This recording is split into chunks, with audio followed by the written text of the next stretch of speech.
Hello everyone, welcome to our YouTube channel study with Sandeep sir. इस वीडियो में हम दीनदयाल उपाध्याय गोरखपुर विश्वविद्यालय के बीए थर्ड ईयर सोशियोलॉजी के फर्स्ट पेपर, जिसका शीर्षक है पर्सपेक्टिव इन सोशियोलॉजी, के सन 2020 के क्वेश्चन पेपर के आंसर की को लेकर आए हैं। तो आइए हम लोग सन 2020 में समाजशास्त्र के फर्स्ट पेपर में जो प्रश्न पूछे गए थे उनको देखते हैं और उनके सही उत्तर को जानते हैं। तो सन 2020 में समाजशास्त्र के first paper perspective in sociology में कुल 100 प्रश्न आपसे पूछे गए थे। और इसमें से जो पहला प्रश्न है वह है कि किस प्रकार का कानून दुर्खिम के सावयवी एकता में पाया जाता है। ऑप्शन ए दमनकारी कानून, ऑप्शन बी प्रतिकारी कानून, ऑप्शन सी सुधारात्मक कानून, ऑप्शन डी निरोधात्मक कानून। तो इस प्रश्न का जो सही उत्तर होगा वो होगा ऑप्शन बी प्रतिकारी कानून। प्रश्न संख्या 1 का ऑप्शन बी आपका सही उत्तर होगा। प्रश्न संख्या 2 को हम लोग देख लेते हैं। इसमें आपसे पूछा गया है कि निम्नलिखित में से कौन सा सही मेल करता है। ऑप्शन ए अतिरिक्त मूल्य कार्ल मार्क्स, ऑप्शन बी सामाजिक क्रिया कॉम्ट, ऑप्शन सी आत्महत्या स्पेंसर, ऑप्शन डी सामाजिक तथ्य पार्सन्स। तो इन चार विकल्पों में से ऑप्शन ए जो है वह अतिरिक्त मूल्य का जो सिद्धांत है वो कार्ल मार्क्स का, यही सही रूप से मैच है। बाकी जो 3 ऑप्शन है वो गलत है कि सामाजिक क्रिया का सिद्धांत कॉम्ट का नहीं बल्कि मैक्स वेबर का है, आत्महत्या का सिद्धांत स्पेंसर का नहीं बल्कि दुर्खिम का है, और सामाजिक तथ्य का सिद्धांत भी पार्सन्स का नहीं बल्कि दुर्खिम का है। तो प्रश्न संख्या 2 का ऑप्शन ए अतिरिक्त मूल्य का सिद्धांत कार्ल मार्क्स से ही सही रूप से सुमेलित है। तो प्रश्न संख्या 2 का ऑप्शन ए आपका सही उत्तर होगा। प्रश्न संख्या 3 को हम लोग देख लेते हैं। इसमें आपसे पूछा गया है कि मैक्स वेबर के अनुसार समाजशास्त्र की विषय वस्तु है। ऑप्शन ए सामाजिक व्यवस्था, ऑप्शन बी सामाजिक प्रकार, ऑप्शन सी सामाजिक क्रिया, ऑप्शन डी सामाजिक तथ्य। तो मैक्स वेबर के अनुसार समाजशास्त्र की जो विषय वस्तु है वह सामाजिक क्रिया है। तो प्रश्न संख्या 3 का ऑप्शन सी आपका सही उत्तर हो जाएगा। प्रश्न संख्या 4 को हम लोग देखते हैं। प्रश्न संख्या 4 में आपसे पूछा गया है कि मैलिनोव्स्की का प्रकारवाद जाना जाता है। ऑप्शन ए व्यक्तिवादी प्रकारवाद, ऑप्शन बी सामाजिक प्रकारवाद, ऑप्शन सी सावयवी प्रकारवाद, ऑप्शन डी उपर्युक्त में से कोई नहीं। तो मैलिनोव्स्की के प्रकारवाद को हम लोग व्यक्तिवादी प्रकारवाद के नाम से भी जानते हैं। तो प्रश्न संख्या 4 का ऑप्शन ए आपका सही उत्तर हो जाएगा। प्रश्न संख्या 5 को हम लोग देख लेते हैं। इसमें आपसे पूछा गया है कि पार्सन्स के क्रिया सिद्धांत को इस रूप में भी जाना जाता है। ऑप्शन ए एकीकृत क्रिया का सिद्धांत, ऑप्शन बी स्वैच्छिक क्रिया का सिद्धांत, ऑप्शन सी प्रतीकात्मक क्रिया का सिद्धांत, ऑप्शन डी उपर्युक्त सभी। तो प्रश्न संख्या 5 का ऑप्शन ए जो बी होगा स्वैच्छिक क्रिया का सिद्धांत, ये सही उत्तर होगा। पार्सन्स के जो क्रिया के सिद्धांत को हम लोग स्वैच्छिक क्रिया के सिद्धांत के नाम से भी जानते हैं। तो प्रश्न संख्या 5 का ऑप्शन बी जो है वो आपका सही उत्तर हो जाएगा। प्रश्न संख्या 6 को हम लोग देख लेते हैं। इसमें आपसे पूछा गया है कि द होली फैमिली पुस्तक के लेखक कौन हैं। Option A Nimkoff, option B Karl Marx, option C Auguste Comte, option D Spencer. तो द होली फैमिली पुस्तक ये कार्ल मार्क्स की है। तो प्रश्न संख्या 6 का ऑप्शन बी आपका सही उत्तर होगा। प्रश्न संख्या 7 की ओर हम लोग चलते हैं। इसमें देखते हैं कि आपसे क्या पूछा गया है। तो प्रश्न संख्या 7 में आपसे पूछा गया है कि समाजशास्त्र सामाजिक व्यवस्था और प्रकृति का विज्ञान है, यह कथन किसका है। तो यह कथन जो है अगस्त काम्ट का है। अगस्त काम्ट ने समाजशास्त्र को सामाजिक व्यवस्था और प्रकृति का विज्ञान माना है। तो प्रश्न संख्या 7 का ऑप्शन सी आपका जो है सही उत्तर होगा। प्रश्न संख्या 8 को हम लोग देख लेते हैं। इसमें आपसे पूछा गया है कि मानवता का धर्म शब्द के साथ किसका नाम जुड़ा है। तो मानवता का धर्म शब्द के साथ जो है अगस्त काम्ट का नाम जुड़ा हुआ है। तो प्रश्न संख्या 8 का ऑप्शन सी आपका सही उत्तर होगा। प्रश्न संख्या 9 को हम लोग देख लेते हैं। इसमें आपसे पूछा गया है कि किसका नाम प्रकार्यात्मक विश्लेषण से संबंधित है। Option A Parsons, option B R K Merton, option C Radcliffe Brown, option D उपयुक्त में से कोई नहीं। तो प्रश्न संख्या 9 को option B R K Merton आपका सही उत्तर होगा। प्रश्न संख्या 10 को हम लोग देख लेते हैं। इसमें आपसे पूछा गया है कि कार्ल मार्क्स के विचार में मानव का इतिहास है। ऑप्शन ए सामाजिक विकास का इतिहास, ऑप्शन बी सामाजिक उद्विकास का इतिहास, ऑप्शन सी वर्ग सामंजस्य का इतिहास, ऑप्शन डी उपर्युक्त में से कोई नहीं। तो इस प्रश्न का जो सही उत्तर होगा वो होगा ऑप्शन डी उपर्युक्त में से कोई नहीं, क्योंकि मार्क्स के अनुसार जो मानव का जो इतिहास है वो वर्ग संघर्ष का इतिहास है, जो कि ऑप्शन में नहीं है। तो प्रश्न संख्या 10 का ऑप्शन डी जो है वह आपका सही उत्तर हो जाएगा। प्रश्न संख्या 11 को हम लोग देख लेते हैं। इसमें आपसे पूछा गया है कि प्रकार्यात्मक विकल्प अथवा प्रकार्यात्मक समकक्ष की अवधारणा के आधार पर संरचनात्मक प्रकार्यात्मक सिद्धांत के द्वारा सामाजिक परिवर्तन को समझने की संभावना किसने प्रस्तुत की है। तो जो 4 ऑप्शन दिए गए उसमें से आपका जो सही उत्तर होगा वो होगा ऑप्शन ए टालकाट पार्सन्स ने। प्रश्न संख्या 11 का ऑप्शन ए आपका सही उत्तर हो जाएगा। प्रश्न संख्या 12 को हम लोग देख लेते हैं। इसमें आपसे पूछा गया है कि किसने कहा है कि अब तक अस्तित्व में आए हर समाज का इतिहास वर्ग संघर्ष का इतिहास है। ऑप्शन ए कार्ल मार्क्स ने, ऑप्शन बी हीगल ने, ऑप्शन सी लेविस ए कोजर ने, ऑप्शन डी उपयुक्त में से कोई नहीं। तो इस प्रश्न का जो सही उत्तर होगा वो होगा option A Karl Marx. Karl Marx ने ही ये कहा है कि अब तक के अस्तित्व में आए हर समाज का इतिहास जो है वर्ग संघर्ष का इतिहास है। प्रश्न संख्या 12 का ऑप्शन ए आपका सही उत्तर हो जाएगा। प्रश्न संख्या 13 को हम लोग देख लेते हैं। इसमें आपसे पूछा गया है कि पार्सन्स ने जो स्तरीकरण को देखा है, ऑप्शन ए केवल अपरिहार्य रूप में, ऑप्शन बी केवल प्रकार्यात्मक रूप में, ऑप्शन सी ए और बी दोनों रूप में, ऑप्शन डी उपर्युक्त में से किसी में नहीं। तो इस प्रश्न का जो सही उत्तर होगा वो होगा ऑप्शन सी ए और बी दोनों रूपों में। प्रश्न संख्या 12 का ऑप्शन सी आपका सही उत्तर हो जाएगा। प्रश्न संख्या 14 को हम लोग देख लेते हैं। इसमें आपसे पूछा गया है कि आदर्श प्रारूप की अवधारणा किसने प्रतिपादित की है। तो आदर्श प्रारूप या आइडियल टाइप्स की जो कॉन्सेप्ट है वो मैक्स वेबर के द्वारा दिया गया है। तो प्रश्न संख्या 14 का ऑप्शन डी जो है वो आपका सही उत्तर हो जाएगा। प्रश्न संख्या 15 को हम लोग देख लेते हैं। इसमें आपसे पूछा गया है कि ए साइंटिफिक थ्योरी ऑफ कल्चर पुस्तक के लेखक कौन है। ऑप्शन ए दिया है कि M.N. Srinivas, option B A.L. Kroeber, option B Malinowski, option D R Brown. तो इस प्रश्न का जो सही उत्तर होगा option C B Malinowski. A scientific theory of culture ये मेलिनोव्स्की की पुस्तक है। प्रश्न संख्या 15 का ऑप्शन सी आपका सही उत्तर हो जाएगा। प्रश्न संख्या 16 को हम लोग देख लेते हैं। इसमें आपसे पूछा गया है कि the Protestant ethics and the spirit of capitalism नामक पुस्तक किसके द्वारा लिखी गई है। तो यह पुस्तक मैक्स वेबर की है। तो प्रश्न संख्या 16 का ऑप्शन ए आपका जो है सही उत्तर होगा। प्रश्न संख्या 17 को हम लोग देख लेते हैं। इसमें आपसे पूछा गया है कि दुर्खीम के अनुसार धर्म का सर्वाधिक आदिम स्वरूप है। ऑप्शन ए आत्मावाद, ऑप्शन बी जादू, ऑप्शन सी टोटमवाद, ऑप्शन डी प्रकृतिवाद। तो दुर्खीम के अनुसार धर्म का जो सर्वाधिक आदिम स्वरूप टोटमवाद है। तो प्रश्न संख्या 17 का ऑप्शन सी आपका सही उत्तर हो जाएगा। प्रश्न संख्या 18 को हम लोग देख लेते हैं। इसमें आपसे पूछा गया है कि हर्बर्ट स्पेंसर द्वारा प्रतिपादित समाज का मॉडल आवश्यक रूप से था। ऑप्शन ए मतैक्य, ऑप्शन बी उद्विकासवादी, ऑप्शन सी संघर्षवादी और ऑप्शन डी सावयवी। तो हर्बर्ट स्पेंसर द्वारा जो प्रतिपादित समाज का मॉडल है वह उद्विकासवादी है। तो प्रश्न संख्या 18 का ऑप्शन बी आपका सही उत्तर हो जाएगा। प्रश्न संख्या 19 को हम लोग देख लेते हैं। इसमें आपसे पूछा गया है कि 4 प्रकार की व्यवस्थाएं प्रस्तुत हैं, इनके उद्भव क्रम को पहचानिए जिसमें ये मार्क्स के अनुसार पाई जाती हैं। तो एक दिया है पूंजीवाद, दूसरा है दासता, तीसरा है सामंतवाद और चौथा है आदिम साम्यवाद। तो इसका जो सही क्रम होगा, पहले आदिम साम्यवाद आएगा, फिर दासता आएगा, फिर सामंतवाद आएगा, फिर उसके बाद पूंजीवादी आएगा, यानी 4 2 3 1। इसका जो सही क्रम होगा, तो जो 4 ऑप्शन दिए गए हैं उसमें से आपका ऑप्शन बी वो सही उत्तर होगा। तो प्रश्न संख्या 19 का ऑप्शन बी आपका सही उत्तर हो जाएगा। प्रश्न संख्या 20 को हम लोग देख लेते हैं। इसमें आपसे पूछा गया है कि माइंड, सेल्फ एंड सोसाइटी नामक पुस्तक के लेखक कौन है। तो यह पुस्तक हर्बर्ट मीड के द्वारा लिखी गई है। तो प्रश्न संख्या 20 का ऑप्शन बी मीड सही उत्तर होगा। अगले प्रश्न को हम लोग देख लेते हैं। प्रश्न संख्या 21। इसमें आपसे पूछा गया है कि कौन सामाजिक डार्विनवाद से निकटता से जुड़ा है। ऑप्शन जो 4 है उसमें से ऑप्शन ए है Marx, option B Spencer, option C Durkheim, option D Mead. तो इसमें से जो आपका सही उत्तर होगा वो होगा option B Spencer.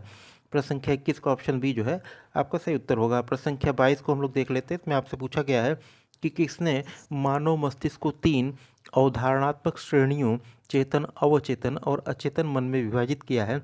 Option A है Freud, option B Mead, option C Cooley, option D Durkheim.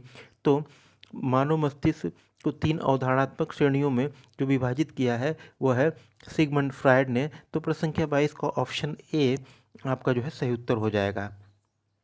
प्रश्न संख्या 23 को हम लोग देख लेते हैं। इसमें आपसे पूछा गया है कि दुर्खीम के अनुसार निम्नलिखित में से यांत्रिक एकता की कौन सी विशेषता नहीं है। ऑप्शन ए है कि समरूप व्यक्तियों का समाज, ये तो उसकी विशेषता है। ऑप्शन बी विचारों में समानता, यह भी यांत्रिक एकता की विशेषता है। और ऑप्शन सी समान मूल्य, यह भी यांत्रिक एकता की विशेषता है। और ऑप्शन डी उपयुक्त में से कोई नहीं। तो आपसे पूछा गया है कि यांत्रिक एकता की कौन सी विशेषता नहीं है, तो इसमें से कोई भी उत्तर सही नहीं है। तो आपका प्रश्न 23 का जो सही आंसर हो जाएगा वो होगा ऑप्शन डी उपयुक्त में से कोई नहीं। प्रश्न संख्या 24 को हम लोग देख लेते हैं। इसमें आपसे पूछा गया है कि किसने कहा है कि समाजशास्त्र सामूहिक प्रतिनिधानों का अध्ययन करने वाला विज्ञान है। Option A Comte, option B Marx, option C Durkheim, option D Weber. तो यह कथन दुर्खीम का है, तो प्रश्न संख्या 24 का ऑप्शन सी आपका जो है सही उत्तर हो जाएगा। दुर्खीम ने माना है कि समाजशास्त्र सामूहिक प्रतिनिधानों का अध्ययन करने वाला विज्ञान है। प्रश्न संख्या 25 को हम लोग देख लेते हैं। इसमें आपसे पूछा गया है कि किसने कहा है कि प्रत्येक प्रकार की सभ्यता, रीति रिवाज, भौतिक तत्व, विचार और विश्वास किसी न किसी सामाजिक प्रकार को पूरा करती है। यह कथन किसका है? इसमें 4 ऑप्शन है। Option A Merton, option B Brown, option C Spencer, option D Malinowski. तो इस प्रश्न का जो सही उत्तर होगा वो होगा ऑप्शन डी मैलिनोव्स्की। प्रश्न संख्या 25 का ऑप्शन डी जो है आपका सही उत्तर हो जाएगा। प्रश्न संख्या 26 को हम लोग देख लेते हैं। इसमें आपसे पूछा गया है कि कौन निम्नलिखित में से कौन भौगोलिक निर्धारणवादी उपागम से संबंधित है। ऑप्शन जो 4 दिए गए हैं उसमें से आपका जो सही उत्तर होगा वो होगा ऑप्शन ए मॉन्टेस्क्यू। मॉन्टेस्क्यू जो है वो भौगोलिक निर्धारणवादी उपागम से संबंधित है। प्रश्न संख्या 26 का ऑप्शन ए आपका सही उत्तर हो जाएगा। प्रश्न संख्या 27 को हम लोग देख लेते हैं। इसमें आपसे पूछा गया है कि निम्नलिखित में से कौन लिबिडो की अवधारणा से संबंधित है। तो जो लिबिडो की अवधारणा वो सिगमंड फ्राइड के द्वारा दी गई है। तो प्रश्न संख्या 27 का ऑप्शन बी आपका सही उत्तर होगा। प्रश्न संख्या 28 को हम लोग देख लेते हैं। इसमें आपसे पूछा गया है कि अवबोधात्मक समाजशास्त्र का उद्देश्य है। ऑप्शन ए सामाजिक क्रिया की पहचान करना, ऑप्शन बी सामाजिक क्रिया में सहभागिता, ऑप्शन सी सामाजिक क्रिया को समझना, ऑप्शन डी उपरोक्त में से कोई नहीं। तो इस प्रश्न का जो सही उत्तर होगा वो होगा सामाजिक क्रिया को समझना। यही अवबोधात्मक समाजशास्त्र का उद्देश्य है। तो प्रश्न संख्या 28 का ऑप्शन सी आपका सही उत्तर होगा। प्रश्न संख्या 29 को हम लोग देख लेते हैं। इसमें आपसे पूछा गया है कि निम्नलिखित में से कौन सा वर्ग संघर्ष का कारण नहीं है। ऑप्शन ए सर्वहारा की वृद्धि, ऑप्शन बी वर्गों का ध्रुवीकरण, ऑप्शन सी श्रमिकों का वर्गीकरण, ऑप्शन डी पूंजीपतियों का संगठन। तो जो 4 ऑप्शन दिए गए इसमें से आपका जो सही उत्तर होगा वो होगा पूंजीपतियों का संगठन। प्रश्न संख्या 29 का ऑप्शन डी आपका सही उत्तर होगा। प्रश्न संख्या 30 को हम लोग देख लेते हैं। इसमें आपसे पूछा गया कि कौन टोटमवाद की अवधारणा से संबंधित है। तो टोटमवाद की अवधारणा से संबंधित जो है इमाइल दुर्खीम है। तो प्रश्न संख्या 30 का ऑप्शन बी जो है वो आपका सही उत्तर हो जाएगा। प्रश्न संख्या 31 को हम लोग देख लेते हैं। इसमें आपसे पूछा गया है कि किसकी रचनाओं में वर्गीकरण शब्द पाया जाता है। 4 ऑप्शन आपके सामने हैं। Option A Marx, option B Hegel, option C Marx और हीगल दोनों, ऑप्शन डी न तो मार्क्स न ही हीगल। तो इस प्रश्न का जो सही उत्तर होगा वो होगा Karl Marx. Option A Karl Marx की जो रचनाओं में वर्गीकरण शब्द पाया जाता है। प्रश्न संख्या 31 का ऑप्शन ए जो है वो आपका सही उत्तर होगा। प्रश्न संख्या 32 को हम लोग देख लेते हैं। इसमें आपसे पूछा गया है कि किसने कहा है कि उद्विकास सरलता से जटिलता, समरूपता से विषम रूपता और अनिश्चित से निश्चित की ओर होता है। Option A Lewis Morgan, option B Charles Darwin, option C Herbert Spencer, option D उपयुक्त में से कोई नहीं। तो इस प्रश्न का जो सही उत्तर होगा option C Herbert Spencer. Herbert Spencer ने उद्विकास को परिभाषित करते हुए कहा है कि उद्विकास सरलता से जटिलता, समरूपता से विषम रूपता और अनिश्चित से निश्चित की ओर होता है। प्रश्न संख्या 32 का ऑप्शन सी आपका सही उत्तर हो जाएगा। प्रश्न संख्या 33 को हम लोग देख लेते हैं। इसमें आपसे पूछा गया है कि कांट के अनुसार प्रत्यक्षवाद सम्मिलित नहीं करता। ऑप्शन ए निरीक्षण, ऑप्शन बी तुलना, ऑप्शन सी परीक्षण, ऑप्शन डी अवबोधा। तो कांट का जो प्रत्यक्षवाद है वो निरीक्षण, परीक्षण और तुलना को सम्मिलित करता है, अवबोधा को सम्मिलित नहीं करता। तो प्रश्न संख्या 33 का ऑप्शन डी आपका सही उत्तर हो जाएगा। प्रश्न संख्या 34 को हम लोग देख लेते हैं। इसमें आपसे पूछा गया है कि निम्नलिखित समाजशास्त्रियों में से कौन सामाजिक विज्ञानों में वस्तुनिष्ठता में विश्वास नहीं करता। ऑप्शन ए है Durkheim, option B Comte, option C जो है मैक्स वेबर, ऑप्शन डी उपर्युक्त में से कोई नहीं। तो इस प्रश्न का जो सही उत्तर होगा वो होगा ऑप्शन डी उपर्युक्त में से कोई नहीं। प्रश्न संख्या 34 का ऑप्शन डी आपका सही उत्तर हो जाएगा। अगले प्रश्न की ओर हम लोग चलते हैं। प्रश्न संख्या 35 में आपसे पूछा गया है कि दुर्खीम के विचार में सामाजिक समय के कितने प्रकार हैं। Option A 2, option B 3, option C 4, option D उपयुक्त में से कोई नहीं। तो दुर्खीम के अनुसार जो है सामाजिक समय के 2 प्रकार का होता है, यांत्रिक और सावयवी। तो प्रश्न संख्या 35 का ऑप्शन 2 ए जो है 2 वो सही उत्तर हो जाएगा। प्रश्न संख्या 36 को हम लोग देख लेते हैं। इसमें आपसे पूछा गया है कि कांट के 3 स्तरीय सिद्धांत का सही क्रम क्या है। जो 4 ऑप्शन दिए गए हैं उसमें से ऑप्शन ए धार्मिक, तात्विक और प्रत्यक्षवादी, यही जो एक सही क्रम है कांट के 3 स्तरों के नियमों का। तो प्रश्न संख्या 36 का ऑप्शन ए आपका सही उत्तर हो जाएगा। प्रश्न संख्या 37 को हम लोग देख लेते हैं। इसमें आपसे पूछा गया है कि निम्नलिखित में से भौगोलिक निर्धारणवाद का सिद्धांत किसने दिया है। Option A Marcus, option B Huntington, option C Kroeber और ऑप्शन डी उपर्युक्त में से कोई नहीं। तो भौगोलिक निर्धारणवाद का सिद्धांत वो हंटिंगटन के द्वारा दिया गया है। तो प्रश्न संख्या 37 का ऑप्शन बी आपका सही उत्तर होगा। प्रश्न संख्या 38 को हम लोग देख लेते हैं। इसमें आपसे पूछा गया है कि मैलिनोव्स्की ने प्राणीशास्त्रीय आवश्यकताओं के कितने प्रकार बताए हैं। तो मैलिनोव्स्की ने प्राणीशास्त्रीय आवश्यकताओं के 7 प्रकार बताए हैं।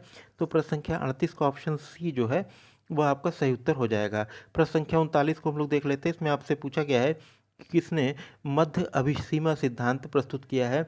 मिडिल रेंज थ्योरी के बारे में पूछा जा रहा है कि किसके द्वारा ये दिया गया है। तो मिडिल रेंज थ्योरी या मध्य अभिसीमा का सिद्धांत रॉबर्ट मर्टन के द्वारा दिया गया है। तो प्रश्न संख्या 39 का ऑप्शन डी जो है आपका सही उत्तर हो जाएगा। प्रश्न संख्या 40 को हम लोग देख लेते हैं। इसमें आपसे पूछा गया है कि पार्सन्स के अनुसार सामाजिक क्रिया का तत्व है। ऑप्शन ए कर्ता, ऑप्शन बी परिस्थिति, ऑप्शन सी अभिप्रेरणा, ऑप्शन डी उपरोक्त सभी।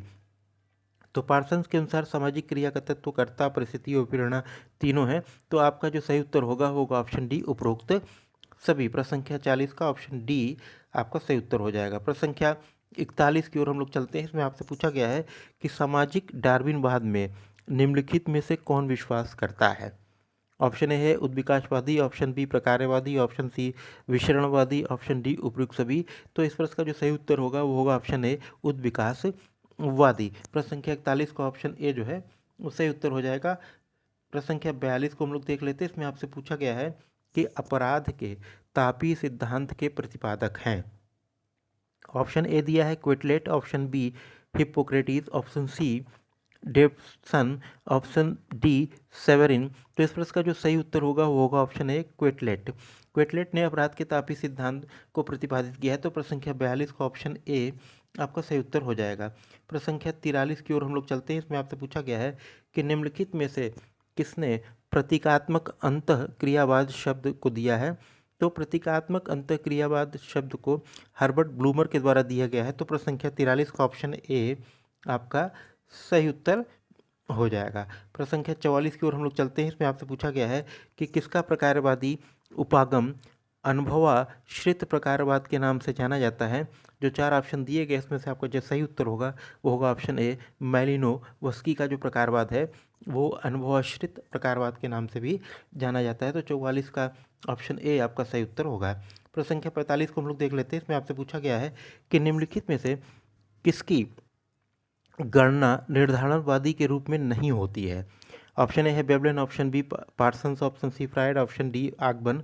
तो इस प्रश्न का जो सही उत्तर होगा वो होगा ऑप्शन बी पार्सन्स। प्रश्न संख्या 45 का ऑप्शन बी आपका सही उत्तर हो जाएगा। प्रश्न संख्या 46 की ओर हम लोग चलते हैं और इसको देखते हैं। इसमें आपको 2 सूचियाँ दी गई हैं। एक सूची में जो है लेखकों के नाम है और दूसरी सूची में उनके द्वारा दिए गए कॉन्सेप्ट या सिद्धांतों के नाम है। आपको उसमें मैच कराना है। तो दुर्खीम का जो है वो सामूहिक प्रतिनिधित्व का जो है कॉन्सेप्ट है। तो एक के साथ सी हो जाएगा। मर्टन का जो संबंध दुष्प्रकार से है 2 के साथ डी हो जाएगा। पार्सन्स का जो संबंध सामाजिक क्रिया से है और मार्क्स का अलगाव का सिद्धांत है। तो इस प्रकार जो आपका सही उत्तर हो जाएगा वह होगा ऑप्शन ए, पहले का सी, दूसरे का डी, तीसरे का बी और चौथे का ए। प्रश्न संख्या 46 का ऑप्शन ए जो है वह आपका सही उत्तर होगा। प्रश्न संख्या 47 की ओर हम लोग चलते हैं। इसमें भी 2 सूचियाँ दी गई हैं। इसमें एक सूची में लेखक हैं, दूसरी सूची में पुस्तकों के नाम दिए गए हैं और आपको लेखकों से उनकी पुस्तकों को मैच कराना है। सूची 1 में जो पहले लेखक है रॉबर्ट मर्टन, उनकी जो पुस्तक है वो है social theory and social structure. ये रॉबर्ट मर्टन की पुस्तक है। दुर्खीम की पुस्तक है the rules of sociological method, यानी दूसरे में सी आएगा। पार्सन्स की जो पुस्तक है वो है द सोशल सिस्टम, तीसरे में ए। और चौथा जो ब्राउन है वो द अंडमान आइसलैंड, ये ब्राउन की पुस्तक है, इसमें बी। तो जो आपके 4 विकल्प दिए गए हैं उसमें से आपका जो सही उत्तर होगा वह हो जाएगा ऑप्शन आपका बी। 1 में डी, 2 में सी, 3 में जो आपके हो जाएंगे वो ए और 4 में बी। प्रश्न संख्या जो 47 है उसका ऑप्शन बी आपका सही उत्तर होगा। प्रश्न संख्या 48 की ओर हम लोग चलते हैं। इसमें आपसे पूछा गया है कि ब्राउन के अनुसार, रेडक्लिफ ब्राउन के अनुसार सामाजिक संरचना का मौलिक तत्व कौन सा है। तो रेडक्लिफ ब्राउन ने सामाजिक संरचना का जो मौलिक तत्व व्यक्ति को माना है। प्रश्न संख्या 48 का ऑप्शन ए आपका सही उत्तर हो जाएगा। अगले प्रश्न की ओर हम लोग चलते हैं, प्रश्न संख्या 49 की ओर। इसमें आपसे पूछा गया है कि मार्क्स के अनुसार इतिहास की मुख्य संचालक शक्ति है। जो 4 ऑप्शन दिए गए हैं उसमें से आपका जो सही उत्तर होगा वो होगा ऑप्शन ए चेतना। प्रश्न संख्या 49 का ऑप्शन ए आपका सही उत्तर हो जाएगा। प्रश्न संख्या 50 को हम लोग देख लेते हैं। इसमें आपसे पूछा गया है कि अप्रकट प्रकार होते हैं। ऑप्शन ए अभीष्ट और अभिज्ञात, ऑप्शन बी न तो अभीष्ट न ही अभिज्ञात, ऑप्शन सी अभीष्ट परंतु अभिज्ञात नहीं, और ऑप्शन डी अभिज्ञात परंतु अभीष्ट नहीं। तो जो 4 ऑप्शन दिए गए उसमें से आपका जो सही उत्तर होगा वो होगा ऑप्शन बी। अप्रकट प्रकार न तो अभीष्ट होते हैं न ही अभिज्ञात होते हैं। तो प्रश्न संख्या 50 का ऑप्शन बी जो है वो आपका सही उत्तर हो जाएगा। प्रश्न संख्या 51 को हम लोग देख लेते हैं। इसमें आपसे पूछा गया है कि किसने कहा कि धर्म एक अफीम है। प्रश्न संख्या 51 में जो 4 ऑप्शन दिए गए उसमें option A Karl Popper, option B Karl Mannheim, option C Karl कोस्की और ऑप्शन डी उपयुक्त में से कोई नहीं। तो आपका जो सही उत्तर होगा ऑप्शन डी उपयुक्त में से कोई नहीं, क्योंकि यह कथन जो है मार्क्स का है। कार्ल मार्क्स ने कहा कि धर्म एक अफीम है, जो कि ऑप्शन में नहीं है। तो प्रश्न संख्या 51 का ऑप्शन डी आपका सही उत्तर हो जाएगा। प्रश्न संख्या 52 को हम लोग देख लेते हैं। इसमें आपसे पूछा गया है कि किसने इतिहास की भौतिकवादी व्याख्या दी है। तो इतिहास की भौतिकवादी व्याख्या जो है कार्ल मार्क्स के द्वारा दी गई है, और जो आपके ऑप्शन दिए गए उसमें कार्ल मार्क्स नहीं है। तो आपका जो सही उत्तर होगा वो होगा ऑप्शन डी उपयुक्त में से कोई नहीं। प्रश्न संख्या 52 का ऑप्शन डी आपका सही उत्तर हो जाएगा। प्रश्न संख्या 53 को हम लोग देख लेते हैं। इसमें आपसे पूछा गया है कि निम्नलिखित अवधारणाओं में से कौन सी कांट से संबंधित नहीं है। ऑप्शन ए विज्ञानों का संस्करण, ये कांट से संबंधित है। ऑप्शन बी सामाजिक स्थिति शास्त्र और गतिशास्त्र, यह भी कांट से संबंधित है। ऑप्शन सी सामूहिक प्रतिनिधित्व, ये कांट से संबंधित नहीं है बल्कि सामूहिक प्रतिनिधित्व की अवधारणा दुर्खीम से संबंधित है। और ऑप्शन डी जो 3 स्तरों का नहीं है यह भी जो कांट का है। तो इसमें आपसे पूछा गया है कि कौन सी अवधारणा कांट से संबंधित नहीं है। तो ऑप्शन सी जो है सामूहिक प्रतिनिधित्व की अवधारणा जो कांट से संबंधित नहीं है। प्रश्न संख्या 53 का ऑप्शन सी आपका सही उत्तर हो जाएगा। प्रश्न संख्या 54 को हम लोग देख लेते हैं। इसमें आपसे पूछा गया है कि निम्नलिखित में से कौन सा दुर्खीम के अनुसार श्रम विभाजन का कारण है, डिवीजन ऑफ लेबर का। तो प्रश्न संख्या 54 में ऑप्शन ए है कि जनसंख्या का आकार, ऑप्शन बी भौतिक घनत्व, ऑप्शन सी नैतिक घनत्व, ऑप्शन डी उपयुक्त सभी। तो प्रश्न संख्या 54 का ऑप्शन डी जो है उपर्युक्त सभी सही उत्तर होगा। दुर्खीम के अनुसार श्रम विभाजन का कारण जनसंख्या का आकार भी है, भौतिक घनत्व भी है और नैतिक घनत्व भी है। प्रश्न संख्या 55 को हम लोग देख लेते हैं। इसमें आपसे पूछा गया है कि किसने सर्वप्रथम सावयव की अवधारणा का प्रयोग समाज के साथ किया। Option A Comte, option B Spencer, option C Durkheim, option D Karl Mannheim. तो इस प्रश्न का जो सही उत्तर होगा वो होगा ऑप्शन बी हर्बर्ट स्पेंसर। प्रश्न संख्या 55 का ऑप्शन बी आपका सही उत्तर होगा। प्रश्न संख्या 56 को हम लोग देख लेते हैं। इसमें आपसे पूछा गया है कि रेडक्लिफ ब्राउन ने प्रकार शब्द का प्रयोग किया है। ऑप्शन ए अंशदान के रूप में, ऑप्शन बी प्रयोजन के अर्थ में, ऑप्शन सी अलौकिक परिणाम के अर्थ में, ऑप्शन डी उपयुक्त सभी। तो इस प्रश्न का जो सही उत्तर होगा वह होगा ऑप्शन डी उपयुक्त सभी। प्रश्न संख्या 56 का ऑप्शन डी आपका सही उत्तर हो जाएगा। प्रश्न संख्या 57 को हम लोग देखते हैं। इसमें आपसे पूछा गया है कि मैक्स वेबर का आदर्श प्रारूप है। ऑप्शन ए एक अनुसंधान यंत्र, ऑप्शन बी एक अनुसंधान लक्ष्य, ऑप्शन सी एक अनुसंधान सिद्धांत, ऑप्शन डी उपयुक्त में से कोई नहीं। तो इस प्रश्न का जो सही उत्तर होगा वह होगा ऑप्शन डी उपयुक्त में से कोई नहीं। प्रश्न संख्या 57 का ऑप्शन डी आपका सही उत्तर होगा। प्रश्न संख्या 58 को हम लोग देख लेते हैं कि इसमें आपसे पूछा गया है कि कार्ल मार्क्स के अनुसार निम्नलिखित में कौन सा एक अधिसंरचना है। ऑप्शन ए है वैधानिक संरचना, ऑप्शन बी सांस्कृतिक संरचना, ऑप्शन सी आर्थिक संरचना, ऑप्शन डी राजनीतिक संरचना। तो इस प्रश्न का जो सही उत्तर होगा वह होगा ऑप्शन डी राजनीतिक संरचना। प्रश्न संख्या 58 का ऑप्शन डी जो है वह आपका सही उत्तर होगा। प्रश्न संख्या 59 को हम लोग देख लेते हैं। इसमें आपसे पूछा गया है कि निम्नलिखित में से कौन सा सामाजिक तथ्य नहीं है। ऑप्शन ए श्रम का विभाजन, ऑप्शन बी धर्म, ऑप्शन सी नौकरशाही, ऑप्शन डी उपर्युक्त में से कोई नहीं। तो इस प्रश्न का जो सही उत्तर होगा वह होगा चारों ऑप्शन में से आपका ऑप्शन डी, उपयुक्त में से कोई नहीं। प्रश्न संख्या 59 का ऑप्शन डी जो है आपका सही उत्तर हो जाएगा। प्रश्न संख्या 60 को हम लोग देख लेते हैं। इसमें आपसे पूछा गया है कि कौन सुमेलित नहीं है। कांट उद्विकासवाद, ऑप्शन बी में दिया ब्लूमर प्रतीकात्मक अंतःक्रियावाद, सी पार्सन्स प्रकारवाद, और डी वेबर का अवबोधात्मक समाजशास्त्र। तो कांट का जो उद्विकास का है वो सुमेलित नहीं, बाकी ब्लूमर का प्रतीकात्मक अंतःक्रियावाद है, पार्सन्स का प्रकारवाद है, और वेबर का अवबोधात्मक समाजशास्त्र है। तो प्रश्न संख्या 60 का ऑप्शन ए जो है आपका सही उत्तर हो जाएगा। प्रश्न संख्या 61 को हम लोग देख लेते हैं। इसमें आपसे पूछा गया है कि वेबर के अनुसार निम्नलिखित में से कौन सा सत्ता का एक प्रकार नहीं है। तो वेबर ने जो सत्ता के प्रकार बताए हैं उसमें चमत्कारिक भी है, पारंपरिक भी है, वैधानिक भी है। तो आपका जो ऑप्शन सी है राजनीतिक, वह उसमें सम्मिलित नहीं है। तो प्रश्न संख्या 61 का ऑप्शन सी जो है आपका सही उत्तर हो जाएगा। प्रश्न संख्या 62 को हम लोग देख लेते हैं। इसमें आपसे पूछा गया है कि पार्सन्स का प्रत्येक प्रतिमान चर एक है। तो उसमें ऑप्शन ए दिया है द्विविभाजन, ऑप्शन बी त्रिविभाजन, ऑप्शन सी चतुष्क है, और ऑप्शन डी उपयुक्त में से कोई नहीं। तो इस प्रश्न का जो सही उत्तर होगा वो होगा ऑप्शन ए द्विविभाजन। पार्सन्स का जो प्रतिमांचर है वो द्विविभाजन है। प्रश्न संख्या 62 का ऑप्शन ए आपका सही उत्तर होगा। प्रश्न संख्या 63 को हम लोग देख लेते हैं। इसमें आपसे पूछा गया है कि विशिष्ट अन्न और सामान्य अन्न के बीच भेद किसने किया है। ऑप्शन ए दिया Parsons, option B Freud, option C Merton, option D Mead. तो विशिष्ट अन्न और सामान्य अन्न के बीच जो भेद है, अंतर है, वो मीड ने किया है। तो प्रश्न संख्या 63 का ऑप्शन डी आपका सही उत्तर हो जाएगा। प्रश्न संख्या 64 को हम लोग देख लेते हैं। इसमें आपसे पूछा गया है कि समाज को स्वजनित किसने माना है। तो इमाइल दुर्खीम ने समाज को स्वजनित माना है। तो प्रश्न संख्या 64 का ऑप्शन ए आपका सही उत्तर हो जाएगा। प्रश्न संख्या 65 को हम लोग देख लेते हैं। इसमें आपसे पूछा गया है कि निम्नलिखित में कौन सा स्पेंसर द्वारा वर्णित समाज का प्रकार नहीं है। तो प्रश्न संख्या 65 में जो 4 ऑप्शन आपके सामने हैं उसमें से ऑप्शन ए दिया है कि सरल, ऑप्शन बी दिया है यौगिक, और ऑप्शन सी दिया है जटिल, ऑप्शन डी दिया है उपयुक्त में से कोई नहीं। तो इस प्रश्न का जो सही उत्तर होगा वो होगा ऑप्शन बी यौगिक। प्रश्न संख्या 65 का ऑप्शन बी आपका सही उत्तर होगा।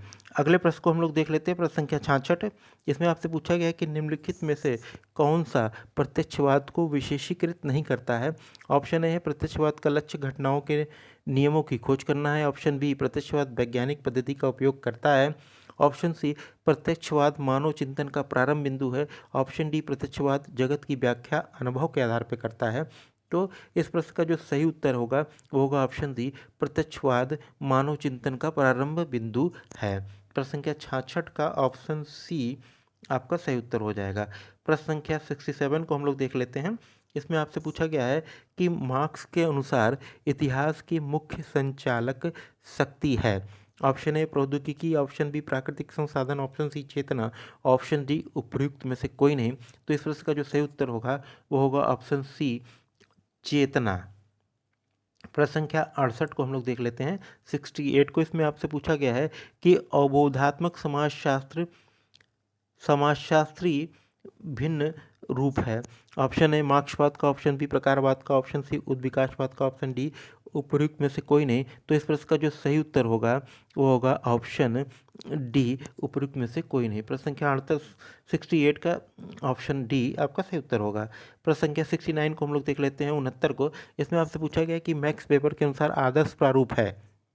किसी समाज की सर्वाधिक समान परिस्थितियाँ, किसी शोधकर्ता द्वारा संकलित सांख्यिकी साक्ष्य, एक आदर्श समाज का दार्शनिक प्रारूप, और ऑप्शन डी दिया है कि उपयुक्त में से कोई नहीं। तो इस प्रश्न का जो सही उत्तर होगा वो होगा ऑप्शन डी उपयुक्त में से कोई नहीं। प्रश्न संख्या 69 का ऑप्शन डी आपका सही उत्तर हो जाएगा। प्रश्न संख्या 70 को हम लोग देख लेते हैं। इसमें आपसे पूछा गया है कि प्रकारवाद का एंजिल प्रारूप किससे संबंधित है। ऑप्शन ए कार्ल मार्क्स से, ऑप्शन बी पार्सन से, ऑप्शन सी मेलिनोव्स्की से, ऑप्शन डी दुर्कीम से। तो प्रकारवाद का जो एंजिल प्रारूप है वो पार्सन से संबंधित है। प्रश्न संख्या 70 का ऑप्शन बी आपका सही उत्तर हो जाएगा। प्रश्न संख्या 71 को हम लोग देख लेते हैं। इसमें आपसे क्या पूछा गया है, तो प्रश्न संख्या 71 में दो सूचियाँ दी गई हैं और आपको उसको मैच कराना है। काउंट का जो है वो सामाजिक स्थिति और सामाजिक गतिशास्त्र हो जाएगा, यानी पहले में डी आ जाएगा। दूसरे में स्पेंसर में आपके ये उद्विकास का सिद्धांत है, स्पेंसर का उद्विकास का सिद्धांत सी आ जाएगा। मैक्स वेबर तीसरा है, तो मैक्स वेबर का जो ये आपके ऑप्शन ए ये वरस्टन समाजशास्त्र ये मैच हो जाएगा। और कार्ल मार्क्स का जो है इतिहासवाद का सिद्धांत है, यानी आपका पहले में डी, दूसरे में सी, तीसरे में जो आपके ए और चौथे में बी। तो जो चार ऑप्शन आपके सामने हैं उसमें से आपका जो सही उत्तर होगा वो हो जाएगा ऑप्शन सी। प्रश्न संख्या 71 का ऑप्शन सी आपका सही उत्तर हो जाएगा। प्रश्न संख्या 72 को हम लोग देख लेते हैं, जिसमें आपसे पूछा गया है कि निम्नलिखित में से कौन सा सुमेलित है। ऑप्शन ए दिया कि विज्ञानों का वर्गीकरण काउंट, यह सही है। आदर्श प्रारूप स्पेंसर, यह भी गलत है। सामाजिक तथ्य वेबर, यह भी गलत है। और प्रतिमान चर मार्क्स, यह भी गलत है। तो सुमेलित ऑप्शन ए है केवल विज्ञानों का वर्गीकरण जो काउंट का है। तो प्रश्न संख्या 72 का ऑप्शन ए आपका सही उत्तर हो जाएगा। प्रश्न संख्या 73 को हम लोग देख लेते हैं। इसमें आपसे पूछा गया है कि प्रतिमान चर की अवधारणा किसने दी है। तो प्रतिमान चर की अवधारणा जो है वो टालकाट पार्सन्स का है। और इसमें ऑप्शन आपके दिए गए, option A Mead, option B Merton, option C Durkheim, option D में से कोई नहीं, पार्सन्स का नाम इसमें नहीं है। तो प्रश्न संख्या 73 का ऑप्शन डी जो है वह आपका सही उत्तर हो जाएगा।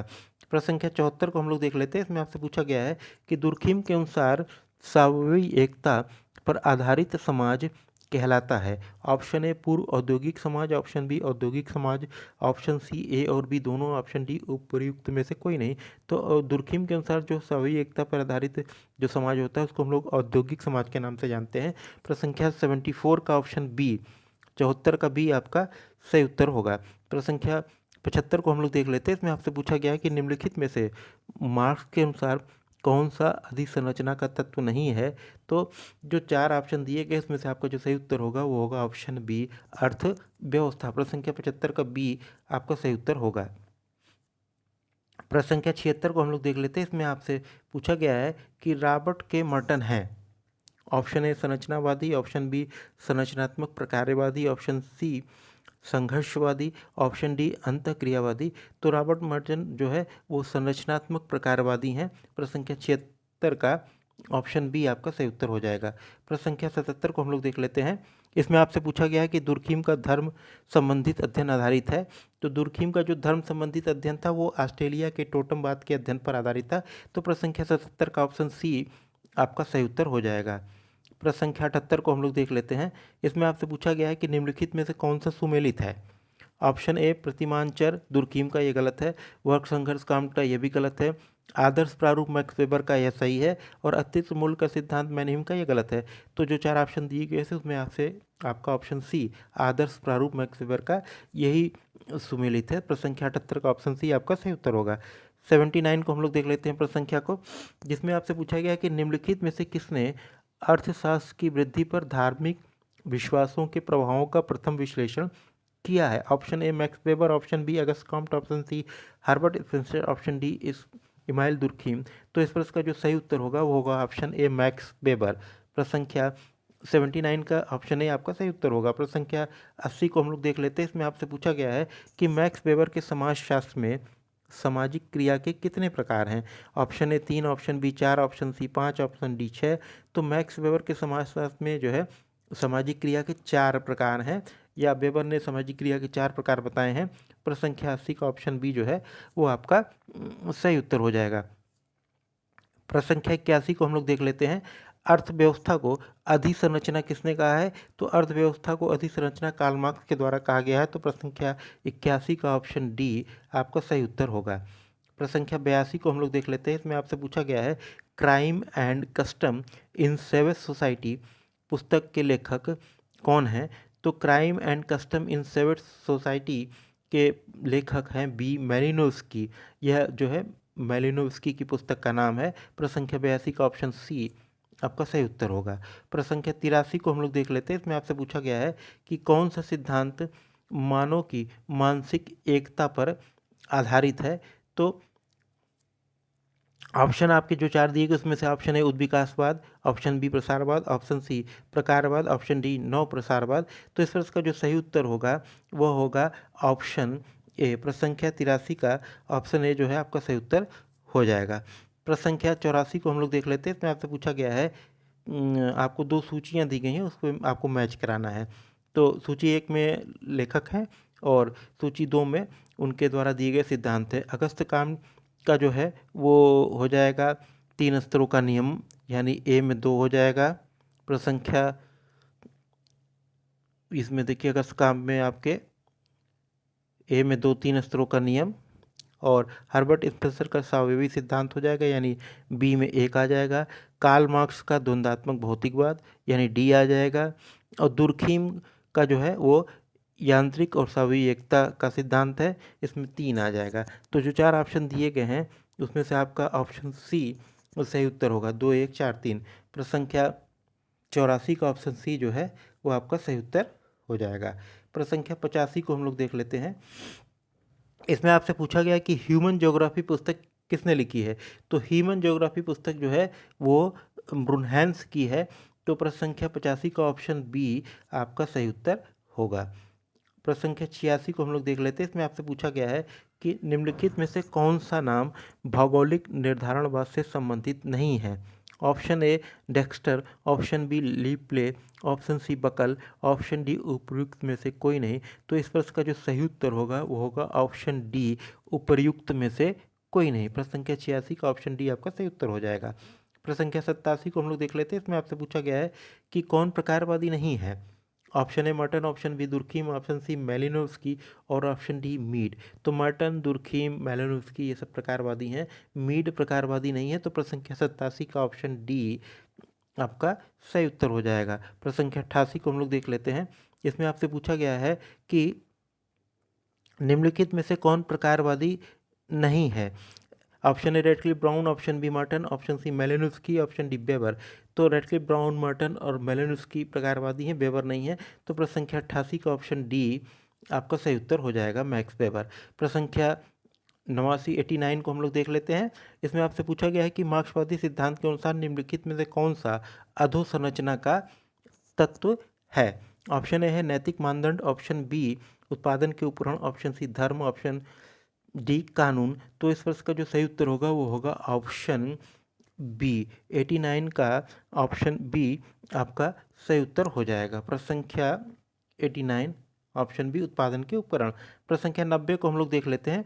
इसमें आपसे पूछा गया है कि निम्नलिखित में से कौन सी व्याख्या मनोवैज्ञानिक निर्धारणवादी उपागम की शाखा नहीं है। ऑप्शन ए मूल प्रवृत्तिवादी व्याख्या, ऑप्शन बी व्यवहारवादी व्याख्या, ऑप्शन सी आत्म विश्लेषणवादी व्याख्या, ऑप्शन डी उपयुक्त में से कोई नहीं। तो मनोवैज्ञानिक निर्धारणवादी उपागम की ये तीनों शाखा है, मूल प्रवृत्तिवाद भी है, व्यवहारवादी भी है, आत्म विश्लेषणवादी भी है। तो आपका जो सही उत्तर होगा वो होगा ऑप्शन डी उपयुक्त में से कोई नहीं। प्रश्न संख्या 90 का ऑप्शन डी आपका सही उत्तर हो जाएगा। प्रश्न संख्या 91 को हम लोग देख लेते हैं। इसमें आपसे पूछा गया है कि कांट के अनुसार निम्नलिखित विज्ञानों में से कौन सा सबसे कम सामान्य है। ऑप्शन ए जीव विज्ञान, ऑप्शन बी भौतिक विज्ञान, ऑप्शन सी रसायन विज्ञान, ऑप्शन डी समाजशास्त्र। तो कांट के अनुसार जो समाजशास्त्र सबसे कम सामान्य विज्ञान है। तो प्रश्न संख्या 91 का ऑप्शन डी जो है आपका सही उत्तर हो जाएगा। प्रश्न संख्या 92 को हम लोग देख लेते हैं। इसमें आपसे पूछा गया है कि निम्नलिखित में से कौन सा नाम ऐतिहासिकतावाद से संबंधित है। ऑप्शन ए दिया है कि Karl Popper, option B Karl Mannheim, option C Karl Marx, option D उपयुक्त सभी। तो इस प्रश्न में जो 4 ऑप्शन दिए गए हैं उसमें से आपका जो सही उत्तर होगा वो होगा उपयुक्त सभी। ये तीनों जो है ऐतिहासिकवाद से संबंधित है। प्रश्न संख्या 92 का ऑप्शन डी जो है आपका सही उत्तर हो जाएगा। प्रश्न संख्या 93 को हम लोग देख लेते हैं। इसमें आपसे पूछा गया है कि निम्नलिखित में से कौन सा ब्रह्मांडीय उद्विकास का नियम नहीं है। ऑप्शन ए वियोजन का नियम, ऑप्शन बी समांग के अस्थिरता का नियम, ऑप्शन सी प्रभाव के उलटन का नियम, ऑप्शन डी उपयुक्त में से कोई नहीं। तो इस प्रश्न में का जो सही उत्तर हो जाएगा वो होगा ऑप्शन बी। प्रश्न संख्या 93 का ऑप्शन बी आपका सही उत्तर होगा। प्रश्न संख्या 94 को हम लोग देख लेते हैं। इसमें आपसे पूछा गया है कि मर्टन ने प्रकार की परिभाषा की है। ऑप्शन ए समारोह के अर्थ में, ऑप्शन बी व्यवसाय के अर्थ में, ऑप्शन डी भूमिका के अर्थ में, ऑप्शन सी भूमिका के अर्थ में, ऑप्शन डी उपयुक्त में से कोई नहीं। तो इस प्रश्न का जो सही उत्तर होगा वह होगा ऑप्शन बी व्यवसाय के अर्थ में। प्रश्न संख्या 94 का ऑप्शन बी जो है आपका सही उत्तर हो जाएगा। प्रश्न संख्या 95 को हम लोग देख लेते हैं। इसमें आपसे पूछा गया है कि बृहद प्रकारवाद और लघु प्रकारवाद में भेद किया है। तो बृहद प्रकारवाद और लघु प्रकारवाद में पार्सन्स के द्वारा भेद किया गया है। तो प्रश्न संख्या 95 का ऑप्शन ए आपका सही उत्तर हो जाएगा। प्रश्न संख्या 96 को हम लोग देख लेते हैं। इसमें आपसे पूछा गया है कि निम्नलिखित में से कौन सा युग में सुमेलित नहीं है। उत्पादन की पद्धति कार्ल मार्क्स, यह सुमेलित है। सामाजिक तथ्य दुर्खिम, यह भी सुमेलित है। सांस्कृतिक विलंबन आगमन, यह भी सुमेलित है। इड कॉम्ट, यह सुमेलित नहीं है क्योंकि इट का कॉन्सेप्ट वह सिगमंड फ्राइड का है। तो प्रश्न संख्या 96 का ऑप्शन डी जो है आपका सही उत्तर होगा। प्रश्न संख्या 97 को हम लोग देख लेते हैं। इसमें आपसे पूछा गया है कि दुष्प्रकार डिसफंक्शन की अवधारणा का प्रस्ताव किसने किया था। तो दुष्प्रकार की अवधारणा रॉबर्ट मर्टन के द्वारा दी गई थी। तो 97 का जो है ऑप्शन सी आपका सही उत्तर हो जाएगा। प्रश्न संख्या 98 को हम लोग देख लेते हैं। इसमें आपसे पूछा गया है कि मैक्स वेबर द्वारा दी गई परिभाषा के अनुसार अवबोधात्मक समाजशास्त्र है। ऑप्शन ए कला, ऑप्शन बी सामाजिक दर्शन शास्त्र, ऑप्शन सी नीति शास्त्र, ऑप्शन डी उपयुक्त में से कोई नहीं। तो इस प्रश्न का जो सही उत्तर होगा वो होगा ऑप्शन डी। प्रश्न संख्या 98 का ऑप्शन डी आपका सही उत्तर होगा। प्रश्न संख्या 99 को हम लोग देख लेते हैं। इसके आपसे पूछा गया कि वेबर के अनुसार कथन 3 × 3 = 9 के अर्थ का अवबोध उदाहरण है। ऑप्शन ए प्रत्यक्ष अवलोकनात्मक अवबोध का, ऑप्शन बी व्याख्यात्मक अवबोध का, ऑप्शन सी न तो ए का और न ही बी का, और ऑप्शन डी दिया है कि ए और बी दोनों का। तो इस प्रश्न का जो सही उत्तर होगा वो होगा ऑप्शन बी व्याख्यात्मक अवबोध का। प्रश्न संख्या 99 का ऑप्शन बी आपका सही उत्तर हो जाएगा। प्रश्न संख्या 100 को देख लेते हैं जो इस प्रश्न का अंतिम प्रश्न है। इसमें आपसे पूछा गया है कि निम्नलिखित विज्ञानों में से कौन सा कांट के अनुसार मात्र प्रायोगिक पद्धति पर निर्भर करता है। ऑप्शन ए दिया है कि भौतिक विज्ञान, ऑप्शन बी जीव विज्ञान, ऑप्शन सी रसायन विज्ञान, ऑप्शन सी डी खगोल शास्त्र। तो इसका जो सही उत्तर होगा वो होगा रसायन विज्ञान। प्रश्न संख्या 100 का ऑप्शन सी जो है वो आपका सही उत्तर हो जाएगा। तो इस प्रकार जो है आपको कुल 100 प्रश्नों के जो उत्तर प्राप्त हो गए हैं। तो यदि यह वीडियो आपको अच्छा लगे तो इसको लाइक कीजिएगा, इसको शेयर कीजिएगा, और यदि आप हमारे चैनल पर नए हैं तो चैनल को सब्सक्राइब करना मत भूलिएगा, और सब्सक्राइब करके जो बेल आइकन के बटन को प्रेस कर दीजिएगा ताकि आपको इस प्रश्न पत्र से संबंधित और जो प्रीवियस ईयर के क्वेश्चन पेपर है उसका सलूशन और साथ ही साथ मॉडल क्वेश्चन पेपर भी आपको जो उसका नोटिफिकेशन आपको समय से मिल जाए, और आपकी जो आगामी परीक्षा इस प्रश्न पत्र की होने वाली है उसमें आप इनका अध्ययन करके अधिक से अधिक लाभ उठा सके, अच्छे से अच्छे अंक ला सके। जय हिंद।